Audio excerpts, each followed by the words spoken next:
Hello, मेरा नाम है चंद्रहास। स्टडी स्मार्ट में आपका स्वागत है। दोस्तों, आईबीपीएस ने पीओ की जो वैकेंसीज़ है उसका नोटिफिकेशन रिलीज़ कर दिया है। तो ये ऑफिशियल नोटिफिकेशन है पीओ एग्ज़ाम के लिए, प्रोबेशनरी ऑफिसर के लिए। आप देख सकते हैं आपके सामने। इसका लिंक मैं आपको डिस्क्रिप्शन बॉक्स में नीचे दे दूंगा। यहाँ पे हम जल्दी से चर्चा करते हैं कि इस नोटिफिकेशन में क्या ख़ास बातें हैं, एग्ज़ाम कब होगा, क्या पैटर्न है, कितने वैकेंसीज़ हैं, सब कुछ।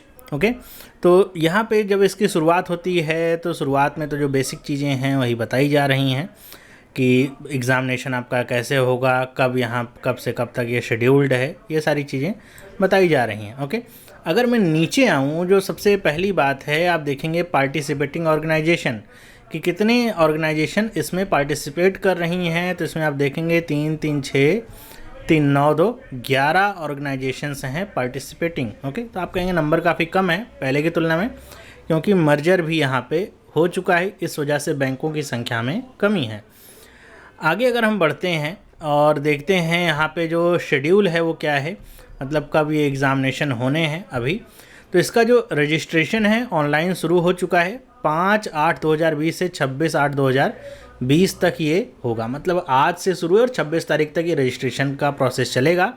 और यही सेम डेट है फ़ीस पेमेंट के लिए भी। अगर आप फ़ी पेमेंट करेंगे तो यही डेट आपको फॉलो करनी है। अब जितना जल्दी से जल्दी करेंगे उतना ही अच्छा होगा आपके लिए। फिर प्री एग्जामिनेशन ट्रेनिंग की बात हो रही है। कॉल लेटर जो होगा ऑनलाइन एग्जामिनेशन के लिए वो बताया जा रहा है कि अक्टूबर 2020 में आपको मिलेगा। और जो ऑनलाइन एग्जामिनेशन होगा प्रिलिमिनरी, वो कब होगा? अभी जो इसकी डेट है 3/10, 10/10 और 11/10, ये जो 3 डेटें हैं ये अभी तक डिसाइडेड हैं कि यहाँ पे इसी समय प्रीलिम्स होंगे। ओके, ध्यान रखिए डेट्स चेंज हो सकती हैं, लेकिन अगर डेट्स चेंज होंगी तो आपको पहले बता दिया जाएगा। जैसे अभी हाल फिलहाल में एक एग्ज़ामिनेशन हुआ था, आईबीपीएस ने करवाया था, जिसकी डेट 9 तारीख थी, फिर उसको चेंज करके 12 तारीख किया गया, वो आपको बता दिया जाएगा। रिज़ल्ट इसका आएगा अक्टूबर-नवंबर 2020 में। और जो मेंस आपका होगा वो होगा 28/11/2020, ये डेट है। मतलब 28 नवंबर 2020 को मेन एग्जामिनेशन होगा। फिर उसका रिज़ल्ट आपका दिसंबर में आएगा। जनवरी में या फरवरी में आपका इंटरव्यू कंडक्ट होगा। और अप्रैल तक जो लोग इस वीडियो को देख रहे हैं उनमें से बहुत सारे लोग ऐसे होंगे जिनका सिलेक्शन हो चुका होगा। ओके, मैं उम्मीद यही करता हूँ। तो ये सारी डेट्स हैं, इनको आप ध्यान से देख लीजिए, ख़ास तौर पर रजिस्ट्रेशन की डेट और फ़ी पेमेंट की डेट कब है, क्योंकि इसमें अगर कन्फ्यूज़न होती है तो बाद में बहुत प्रॉब्लम होती है। अगर हम बात करें एलिजिबिलिटी क्राइटेरिया की, जिसके लिए काफ़ी सारे लोग इंतज़ार करते हैं क्या होगा इस बार एलिजिबिलिटी क्राइटेरिया, तो वही है एलिजिबिलिटी क्राइटेरिया जैसे पहले हुआ करता था। बीच में जो बातें लिखी गई हैं वही पुरानी बातें हैं कि बीच में आप कैटेगरी वगैरह चेंज नहीं कर सकते हैं। आप जब रजिस्ट्रेशन कर रहे हैं उसी समय ध्यान से category, nationality, age, educational qualification सब कुछ सही से भरिए। बाद में एग्जामिनेशन या फिर इंटरव्यू के समय जब आपको बुलाया जाए तो वहाँ पे आप कैटेगरी चेंज कराइए, कहिए कि अच्छा मेरी एज ये नहीं ये है, तो फिर बहुत दिक्कत होती है। ओके, तो यहाँ पे ये सब चीज़ें आपको पता ही हैं। यहाँ पे जो पहली एलिजिबिलिटी क्राइटेरिया है वो नेशनैलिटी को लेकर के है कि इंडियन सिटीजन होना चाहिए या फिर नेपाल का या फिर भूटान का, ये सारी चीज़ें हैं। हम बात करें सेकंड की, जो कि एज को लेकर के, जिसमें बहुत सारे लोगों को यहाँ पे प्रॉब्लम होती है।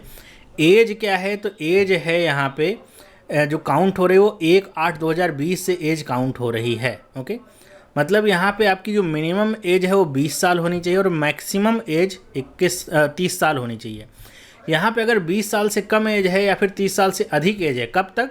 1/8/2020 तक। अगर तब तक आपकी एज जो है 20 साल नहीं हुई, मान लीजिए आपका बर्थडे आता है 5 अगस्त को, ओके, तो 1 अगस्त तक आप 20 साल के नहीं हुए, मतलब अभी तक आप केवल 19 साल के हैं, तो आप नहीं फॉर्म भर सकते। सेम यही आपका अगर मान लीजिए जो बर्थडे है वो आपका जुलाई में पड़ जाता है, 15 जुलाई को या फिर 31 जुलाई को ही आपका बर्थडे पड़ता है और उस दिन आप 30 साल से ज़्यादा के हो गए, तब भी आप इस फॉर्म को नहीं भर सकते हैं। तो दोनों के लिए डेटें इंक्लूसिव हैं। और यहाँ पे इंडिकेट भी किया गया है कि आपका जो जन्म है वो 2/8/1990 से पहले नहीं होना चाहिए और 1/8/2000 बाद के नहीं होना चाहिए। मतलब अगर आपका जन्मदिन 1/8/2000 बाद है तब आप नहीं भर सकते हैं। इसी तरह अगर आपका जन्म 2/8/1990 से पहले है तब भी आप नहीं भर सकते हैं। बाकी आप अपने हिसाब से देख सकते हैं।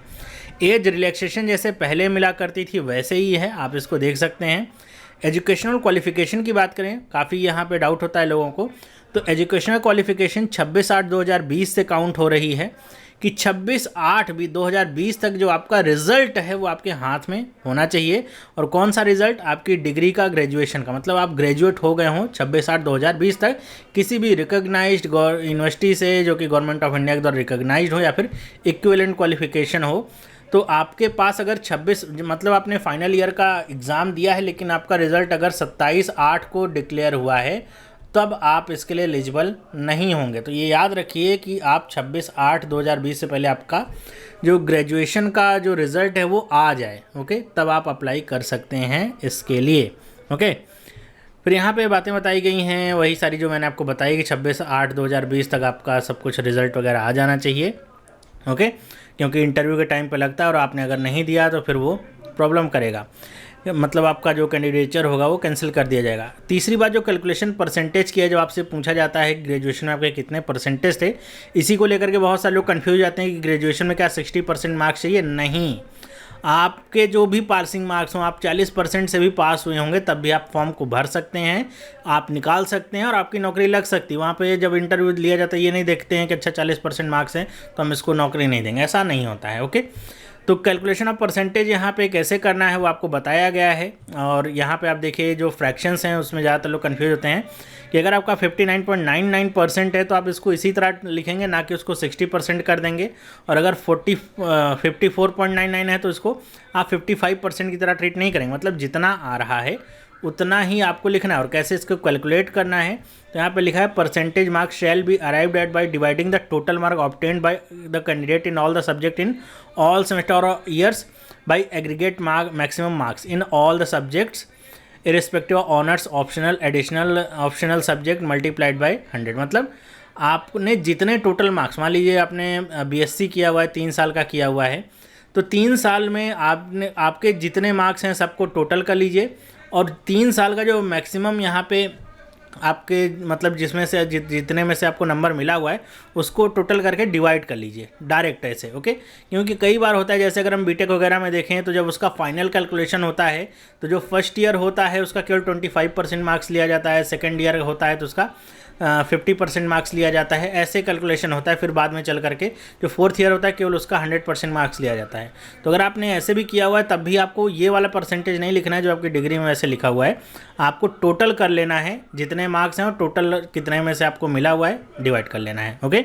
जितना आता है परसेंटेज में आपको वैसे ही लिख देना है, उसको अपने हिसाब से राउंड ऑफ नहीं करना है, ओके। आगे हम बात करते हैं यहाँ पे बाकी कैटेगरी वाइज जो भी छूट वगैरह मिलती है वो सारी चीज़ें यहाँ पे दी गई हैं, उसको आप देख सकते हैं अगर आप इसमें आते हैं तो। बाकी प्री एग्जामिनेशन ट्रेनिंग, हाँ, अब हम आ जाते हैं एग्जामिनेशन पे। जो ऑनलाइन एग्जामिनेशन होगा प्रीलिम्स को देखिए तो कोई चेंज नहीं है, इंग्लिश लैंग्वेज है, quantitative aptitude, reasoning ability, 3 sections होंगे, क्वेश्चंस 30-35 होंगे, नंबर भी 30-35 होंगे, 100 क्वेश्चंस होंगे, 100 नंबर होंगे। और जो मीडियम ऑफ एग्ज़ाम है वो भी वैसा ही है। यहाँ पे सेक्शनल यहाँ पे टाइम है कि 20-20 मिनट का टाइम आपको मिलेगा, हर एक सेक्शन के लिए 20 मिनट का टाइम मिलेगा। और एक बात जो इम्पोर्टेंट ये है कि यहाँ पे ध्यान रखिए, लिखा हुआ है कि कैंडिडेट्स को हर तीनों टेस्ट में जो है मिनिमम कट ऑफ मार्क लाने हैं आगे जाने के लिए, ओके। अगर आप मतलब ऐसा नहीं है कि आपने इंग्लिश बहुत ख़राब कर दिया, बाकी में आपने 35 में से 35 लाया और कट ऑफ अगर गई 65 नंबर तो आपका सिलेक्शन हो जाएगा, नहीं।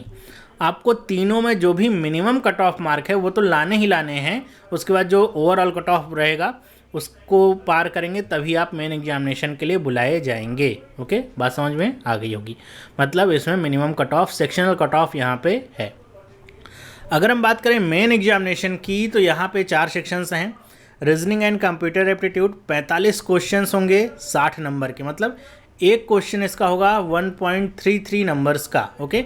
और करने को टाइम मिलेगा 60 मिनट, 1 घंटे का समय मिलेगा। तो मेरे ख्याल से बहुत ज़्यादा समय होगा करने के लिए, आप अगर प्रिपरेशन अच्छे से करते हैं तो कर सकते हैं। जनरल इकोनॉमिक बैंकिंग अवेयरनेस के 40 क्वेश्चंस होंगे, 40 नंबर के होंगे और हिंदी और इंग्लिश दोनों में होंगे। 35 मिनट का समय मिलेगा, मेरे ख्याल से मोर देन इनफ टाइम होता है बैंकिंग अवेयरनेस या फिर जीए के सेक्शंस को सॉल्व करने के लिए। क्वेश्चन पढ़ना है, आंसर आता होगा टिक करना है, आगे बढ़ना है। इंग्लिश लैंग्वेज के लिए 35 क्वेश्चंस होंगे, 40 ये नंबर के क्वेश्चंस होंगे और 40 मिनट का समय भी आपको दिया जाएगा। मतलब एक क्वेश्चन आपका लगभग आप कह सकते हैं 1.14 नंबर का ये क्वेश्चन आपका होने वाला है। वहीं अगर हम बात करें डेटा एनालिसिस और इंटरप्रिटेशन की तो 35 क्वेश्चन होंगे और 60 नंबर के होंगे। मतलब एक क्वेश्चन आपका लगभग 1.7 नंबर्स का होगा और 45 मिनट का समय है इसको करने के लिए। 35 क्वेश्चन टोटल आपके 155 यहाँ पे मतलब क्वेश्चंस होंगे 200 नंबर के। इसके बाद क्या इंपॉर्टेंट बात है, इसके बाद ये है कि आपका जो लेटर राइटिंग और एसे का टेस्ट होगा इंग्लिश लैंग्वेज का, 2 क्वेश्चंस होंगे 25 नंबर के होंगे, इंग्लिश में होगा और 30 मिनट में आपको करना होगा। कैसे करना होगा? कंप्यूटर पे टाइप करके, लिख के नहीं, हाथ से लिखना नहीं होता है, कंप्यूटर पे टाइप करना होता है। और समय आपको ऐसे नहीं मिलता है कि आपको प्रॉपर समय मिलेगा। जैसे ये 45 मिनट आपके पूरे होंगे ये वाला टेस्ट आपका स्टार्ट हो जाता है। आपके सामने एक लेटर राइटिंग का क्वेश्चन रहेगा, एक कैसे लिखना रहेगा, ऑप्शन रहते हैं, किसी एक पे लिखिए, आप उस पर लिखेंगे, फिर आपका ये एग्जामिनेशन में वाला पूरा होगा।